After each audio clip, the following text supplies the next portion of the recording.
కృతయుగంలో మరుతుడు అనే మహారాజు యజ్ఞం చేశాడు. ఆ యజ్ఞాన్ని చేయించినవాడు బృహస్పతి తమ్ముడైన సంవర్తుడు అనే మహర్షి.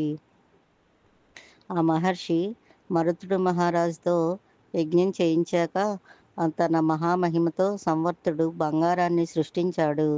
ఆ బంగారాన్ని మరుతుడికిచ్చి ఈ 60,000 మంది ఋత్విక్కులకి దానం చెయ్యి మహారాజా అని చెప్తాడు. అలాగే అలాగే చేశాడు.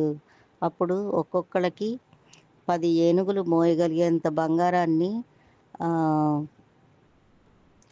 మరుతుడనే మహారాజు 60,000 మందికి ఒక్కొక్కరికి 10 ఏనుగులు మోసేంత బంగారాన్ని దానం చేశాడు. అప్పుడు ఆ ఋత్వికులు, బాబోయ్ మేము ఇంత బంగారాన్ని మోయలేము, మా జీవనానికి సరిపడా అంత బంగారాన్ని మూటతో తీసుకుని వెళ్తాము అని చెప్తారు. అప్పుడు మహారాజుని తీసుకోమని చెప్తాడు సంవర్తుడు. మహారాజు నాకొద్దు ఈ బంగారం అని చెప్తాడు. అప్పుడు ఈ బంగారం అంతా హిమాలయాల దగ్గర సరస్సు ఉంటే సరస్సు దగ్గర ఈ బంగారాన్ని అంతా పాతి పెడతారు. అది భవిష్యత్తులో ఇది ఎవరికి కనబడితే వాళ్ళదే అని చెప్పి వాళ్ళందరూ వెళ్ళిపోతారు. అది కృష్ణుడికి తెలుసు. ఆ కృష్ణుడు పాండవులను తీసుకుని అక్కడ ఆ బంగారాన్ని తీయించి ధర్మరాజు చేత అశ్వమేధ యాగాన్ని చేయించాడు.